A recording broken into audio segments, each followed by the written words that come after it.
उम्मीदवार और दल अपनी जीत का दावा कर रहा है। जनता किसे ताज पहनाएगी, इसे लेकर थोड़ा इंतजार और करना होगा। झारखंड मुक्ति मोर्चा उम्मीदवार से न्यूज 18 ने इस बीच खास बातचीत की है, सुनिए। झारखंड विधानसभा चुनाव के बाद अब आज जो दिन है वो डिसाइडिंग डे है। खासतौर से अगर बात की जाए तो तमाम दलों की जो धड़कनें हैं वो बढ़ी हुई हैं और इस वक्त हमारे साथ जेएमएम की वरिष्ठ नेता और खासतौर से रांची की प्रत्याशी जो है महुआ मांझी वो मौजूद हैं। देखिए, धड़कन नहीं बढ़ी क्योंकि मैं कॉन्फिडेंट हूँ।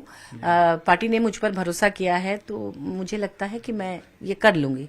और जिस तरह से हम लोगों ने लगातार जनता के बीच काम किया, चाहे वो मैं हूँ या माननीय हेमंत सोरेन जी, जिस तरह से हर वर्ग के लिए सोचे और उन्होंने जो काम किया, उसकी बदौलत जनता हमें ही चुनेगी, ऐसा पूरा विश्वास है। उनके कार्यकाल के 17-18 साल में जो डेमोग्राफी बदली है वो ट्रैफिकिंग की वजह से बदली है, न कि हमारे कार्यकाल में बदली है।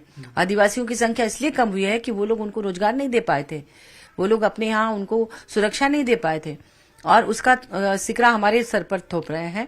अगर काम किए होते तो आज राजधानी की ये हालत नहीं होती। त्राहिमाम अब देख रहे हैं, पठारी इलाका है, पानी जमना नहीं चाहिए, लेकिन अगर एक बारिश में यहाँ पर बाढ़ आ जाती है राजधानी में, रांची में, तो ये किसकी जिम्मेदारी है? इसमें सर्वजन पेंशन व्यवस्था, बिजली बिल माफी, जो पुराना बिल था उसे माफ किया, फिर 200 यूनिट बिजली फ्री कर दी, मैया सम्मान योजना बड़ा फैक्टर है। आप कह रहे हैं यहाँ अनेकता में एकता हमारे देश की खूबी है, उसे भी आप कह रहे हैं कि एक हो जाओ। ये मतलब समझ में नहीं आता है कि ये लोग अनपढ़ हैं, जाहिल हैं, क्या है? मैं तो यही कहूंगी, जो इस तरह की बात करते हैं और वो नेता कहते हैं अपने आप को, जिनको इतनी भी समझ नहीं है कि संविधान हमें क्या कहता है। तो इसलिए इस बार जनता यहाँ की बहुत समझदार है और जनता चाहती है अपना विकास, अपने राज्य का विकास, यहाँ तक कि रांची का विकास। हम यहाँ पर मेट्रो सिटी बनाएंगे तो हम यहाँ इंजीनियरिंग, मेडिकल, एमबीए कॉलेज खोलने का प्रयास करेंगे।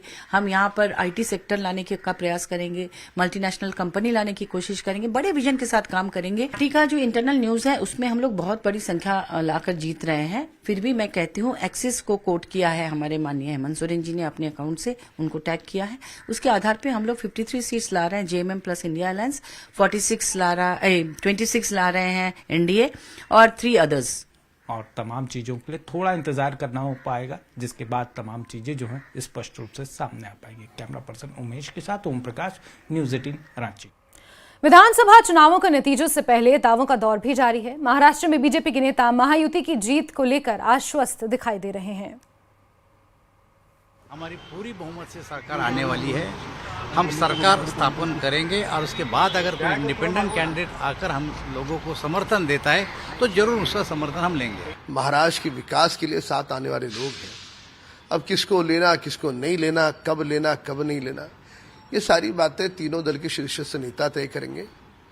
पर एक बात सुनिश्चित है, ये अहंकार के भाव से नहीं बोल रहा हूं, प्रामाणिकता से कह रहे हैं, काम के आधार पर कह रहे हैं कि महाराष्ट्र में हमारी सरकार मजबूती के साथ और अच्छे आंकड़ों के साथ आ रही है, इसलिए किसी का समर्थन लेने की आवश्यकता मुझे। बीजेपी के राष्ट्रीय प्रवक्ता सैयद हसैन शाहनवाज हुसैन ने महाराष्ट्र और झारखंड में जीत का दावा किया। उन्होंने बिहार की 4 सीटों पर उपचुनाव में भी एनडीए जीत का दावा ठोका है।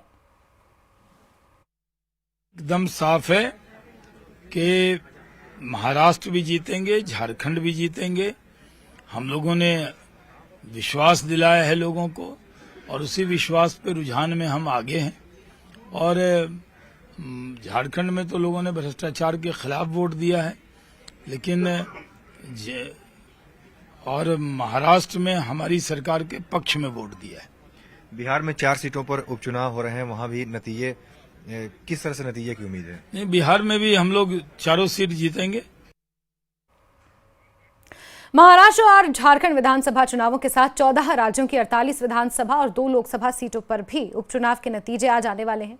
उत्तर प्रदेश में विधानसभा की 9, राजस्थान विधानसभा की 7, पश्चिम बंगाल की 6 और पंजाब की 4 विधानसभा सीटों पर हुए उपचुनावों के नतीजे आ जाएंगे। इसके साथ ही वायनाड और नांदेड़ लोकसभा सीट पर हुए उपचुनावों के नतीजे भी आज आने वाले हैं। पूरी तरह एनडीए में रहेगा, चाहे वो महाराष्ट्र हो, चाहे वो झारखंड हो। आपको बिहार में भी सभी 4 सीटों पर एनडीए के उम्मीदवार चुनाव जीते। पूरी तरह जनता इस बार 4 की 4 सीट एनडीए को देने जा रही है, नीतीश कुमार जी के नेतृत्व की सरकार को देने जा रही है। जनता जानती है कि विकास का काम सिर्फ नीतीश कुमार की सरकार करे, इसलिए नरेंद्र मोदी जी और नीतीश कुमार की जोड़ी को वोट देना चाहते हैं।